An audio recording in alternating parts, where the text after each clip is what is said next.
매일 성경과 함께하는 아침을 여는 묵상. 오늘의 묵상 본문은 고린도전서 15장 35절에서 49절 말씀입니다.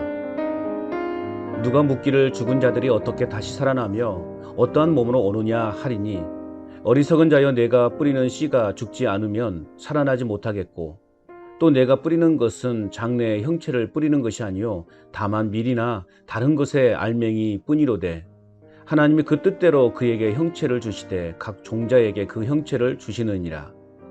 육체는 다 같은 육체가 아니니, 하나는 사람의 육체요, 하나는 짐승의 육체요, 하나는 새의 육체요, 하나는 물고기의 육체라.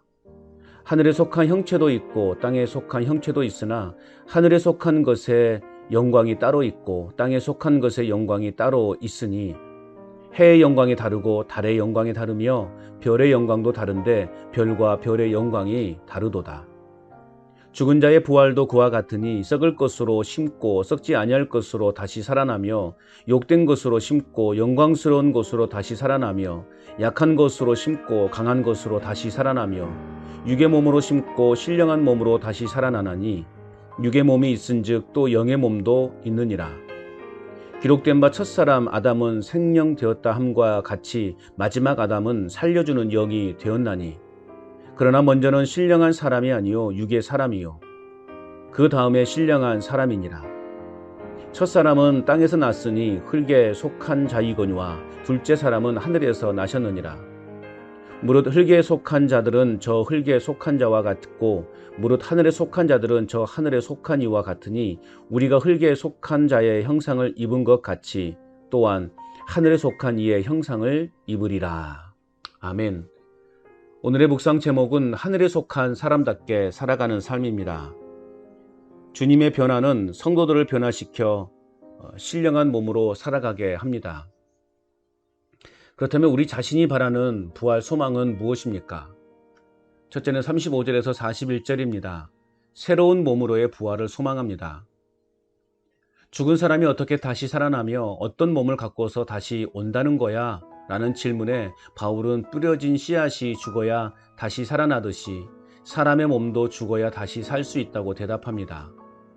또 내가 뿌리는 것은 장래의 형체를 뿌리는 것이 아니요 다만 밀이나 다른 것의 알맹이 뿐이로되, 하나님이 그 뜻대로 그에게 형체를 주시되 각 종자에게 그 형체를 주시느니라. 형체의 헬라어 뜻은 살아있는 몸, 유기체로서의 몸을 뜻합니다. 다시 말하면 씨앗의 형체와 그것이 뿌려진 후 자라난 형체가 전혀 다른 것처럼, 부활의 몸도 상상할 수 없는 형체가 될 것이라는 뜻입니다. 몸도 다 같은 몸이 아닙니다. 사람, 동물, 새, 물고기 등 저마다 다른 육체가 있고, 하늘에 속한 형체도 땅에 속한 형체도 있으나 하늘, 땅, 해, 달, 별의 영광도 각각 다릅니다. 부활의 몸이 어떠한 몸일지는 알지 못하지만, 그에 대한 주권과 능력을 가지신 하나님이 당신의 뜻에 따라 가장 적합한 몸, 최고의 몸, 하나님 나라에 가장 합당한 영광으로 부활하게 하실 것입니다. 어떤 몸으로 부활하게 될지 참으로 궁금합니다. 확실하게 알 수 없지만 바울의 가르침대로 하나님 나라에 가장 적합한 몸으로 부활하게 될 것이라는 사실은 확실히 믿습니다.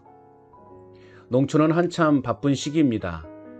논과 밭에 씨를 뿌리고 심는 일이 한참입니다. 특별히 모내기를 하는 과정을 살펴보면, 모판이라고 하는 판 위에 벽씨를 담아 몇 달을 키웁니다. 시간이 되면 벽씨가 싹을 내고 점점 자라나 식물체가 됩니다. 벽씨와는 전혀 다른 형체를 가지고 자라나게 됩니다. 그것을 넓은 논에다가 심게 되고, 그 모가 자라 나달이 열리고 이거 가을에 추수를 하면 됩니다.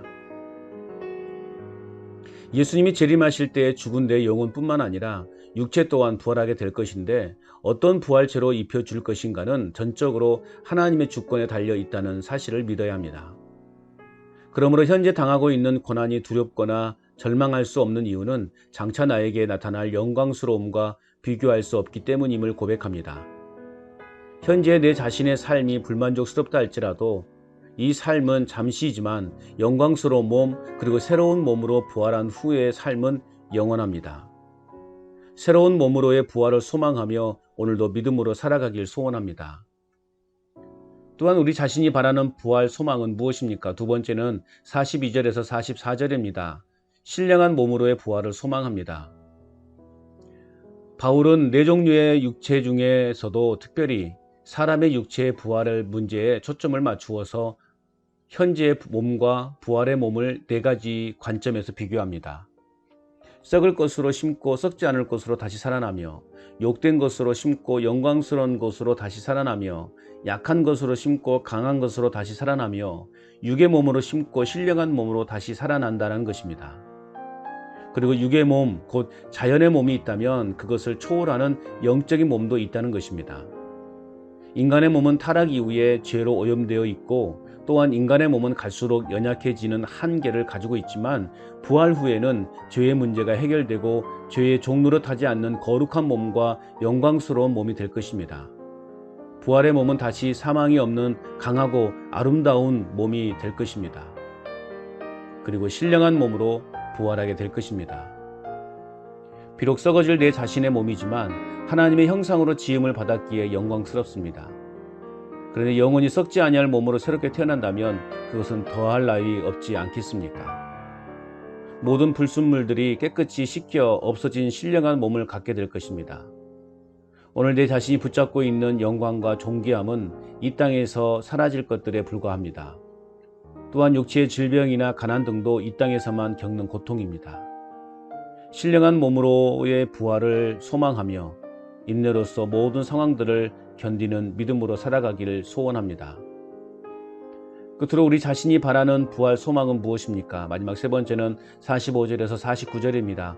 영생할 몸으로의 부활을 소망합니다. 바울은 창세기 2장 7절을 인용하면서 첫사람 아담은 생명이 되었음을 언급합니다. 반면에 마지막 아담이신 그리스도는 생명을 주는 영이시라고 말합니다. 즉 첫사람 아담은 신령한 사람이 아닌 육의 사람이고, 마지막 아담인 그리스도는 신령한 사람이라는 것입니다.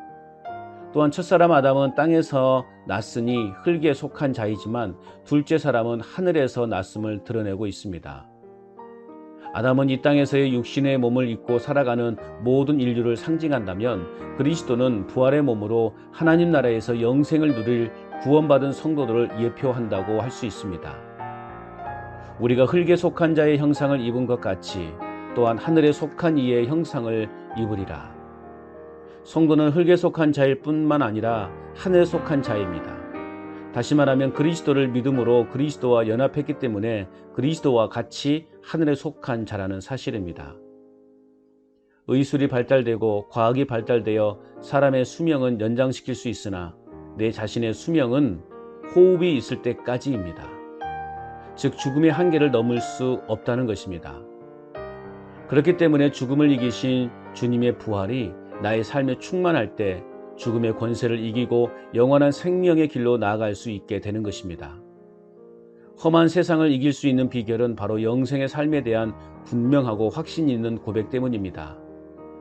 바라기는 육신의 정욕을 쫓는 옛사람의 옷을 벗어버리고 신령한 옷으로 새롭게 갈아입은 존재답게 살아가야 하겠습니다. 신령한 존재답게 겉모양만 그리스도인이 아니라 내 자신의 속사람도 진짜 그리스도인으로 살아가길 결단해 봅니다. 영생할 몸으로의 부활을 소망하며 주님의 영광을 나타내며 살아가길 소원합니다. 오늘도 살려주는 영이신 그리스도의 형상을 닮아 바르고 정직한 삶을 살아갈 뿐만 아니라 땅의 것만 생각하지 말고 주님의 뜻을 잊지 않고 하늘에 속한 사람답게 살아갈 수 있기를. 행복의 시작 예수 그리스도 빛이 있으라.